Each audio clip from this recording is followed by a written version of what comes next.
club, really, because Virginia's #1 in the country. They've been there for a long, long time. They've been the best team in college baseball this season. So you don't dwell on that. You really got to dwell on the things that we do. Hopefully we play well. We're not going to play against the other team. We're going to try to do the things we do well and try to get in position to win. Are you still looking at Colby to get the ball tomorrow? Yes.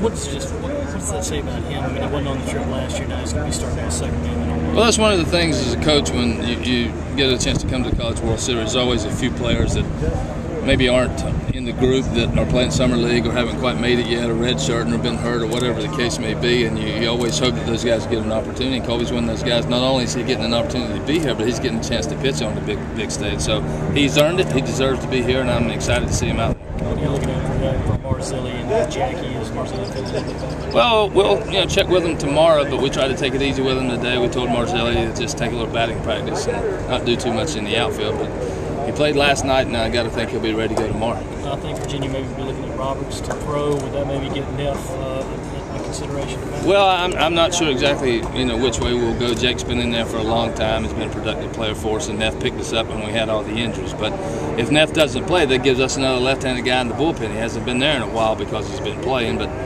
he threw a short pin today, and he says it feels pretty good. So some more decisions to be made. We didn't, we had to make some decisions for a while because we had some adversity. Now we got a couple of extra players, so it's a good thing.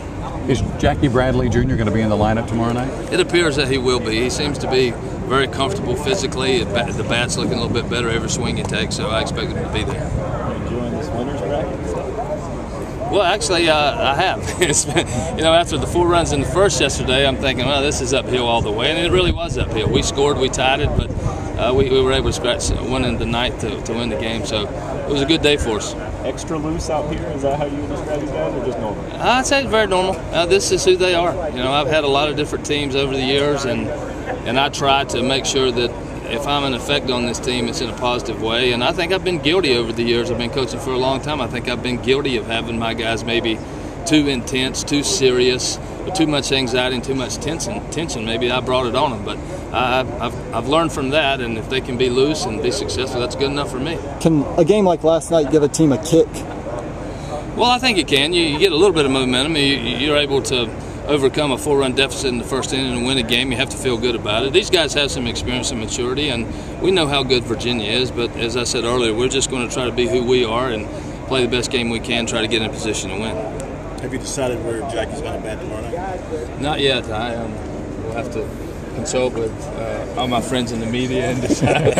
I'll send out a couple of tweets to find out what will be best. No, I really don't know. Last night I tinkered with it. I went back and forth, and I settled on the ninth hole, just the fact that he hadn't been there in a while, and I didn't want him to feel like in the middle of the order he had to be something special. So hopefully it took a little bit of pressure off of him. But if I ask him, he'd say, "Hey, move me up, I'll be fine." So I don't know. I'll take a look at it and hash it out a few times and come up with something. Anything else in the lineup, like Matthews or Brady Thomas, or anything else you plan to do? Well, I don't think Brady's going to be able to catch. He obviously feels much better because he's had some rest, but he doesn't move very well back there. And Barry's been playing well, so we'll probably keep that the way it is. But Matthews still is in the back of my mind, and Neff. But as I just said a couple of minutes ago, Neff could be in the bullpen if we don't use him. But I don't know. Joe, what you kind of expected from Bradley last night? A few at bats, and then finally gets the breakthrough.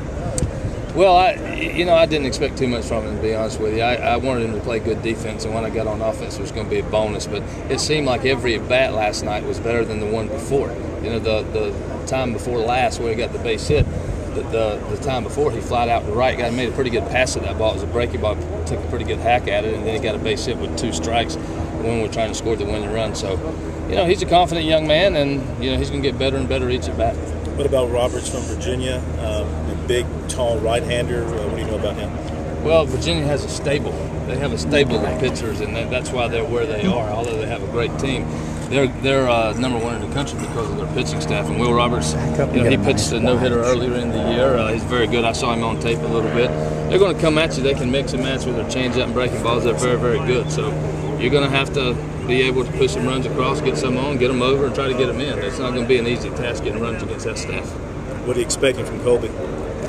Well, he's got to throw strikes too. We're going to probably have to pitch inside a little bit more against Virginia, but it's a big ballpark.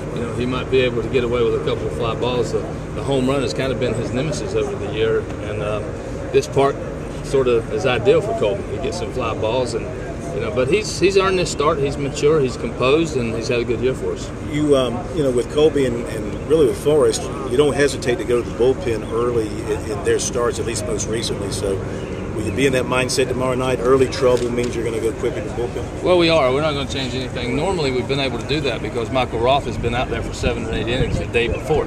So we've had a rested bullpen. We had that option. Last night, John Taylor only threw 6 pitches. That was pretty quick, and Matt didn't throw a lot either.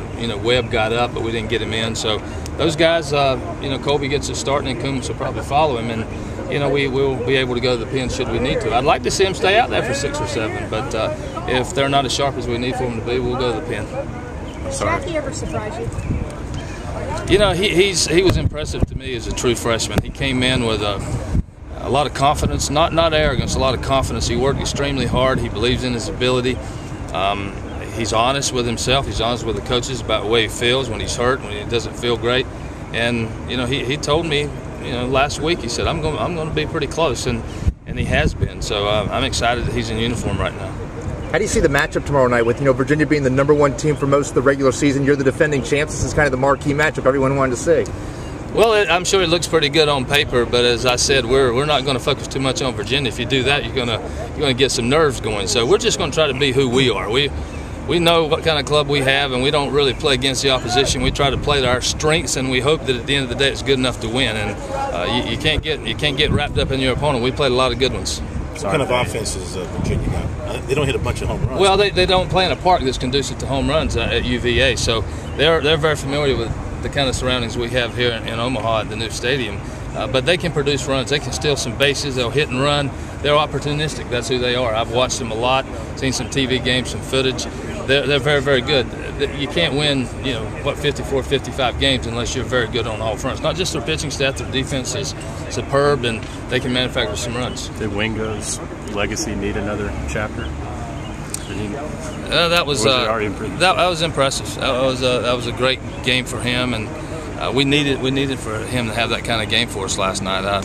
It's great to see from somebody that's been in the program for such a long time. It's meant so much to everybody, and as his career is winding down here at the College World Series, that's a fantastic memory. Did you think last year he was on the verge of this offensively? He was good in the first half, and then this year he's just kind of sustained it?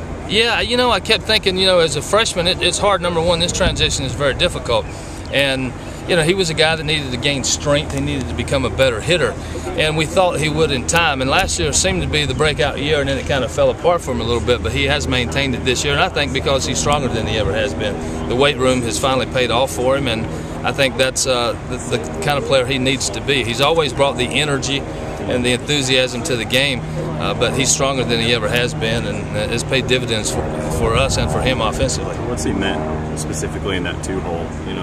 Just always on base and the production there. He's the epitome of a 2-hole hitter. He'll take a walk, he'll get hit by a pitch, he'll move a runner, he'll sacrifice bunt, he'll bunt for a base hit. He's the guy that is the consummate team guy. That's the kind of guy you got to have in the 2-hole, a very unselfish player that's team-oriented. When you got a guy in that hole, you have to think about, you're all about the team, it's not about you. And you give up points along the way because you're giving yourself up, and he's been great in that position for us. They might have asked you, but do you have a feel for you make a change at DH for him? I don't know. Probably not. I'm probably not going to do that. Brady's been there for us for a long time, and he's got stripes on his sleeves, and Brady's the kind of guy that when he comes off of a night that's not so good, he'll get to the next night. So I probably will keep Brady Thomas in the lineup. To be 2-0 would obviously be tremendous, but we learned last year being 2-0 is not automatic, and but just the importance of, is it important to be 2-0? Well, I've never been there before. I'd like to experience that. I've been 0-1 a number of times, so I'd like to see how that feels. I don't know if we'll be able to do that, but I'd like to get in that position more.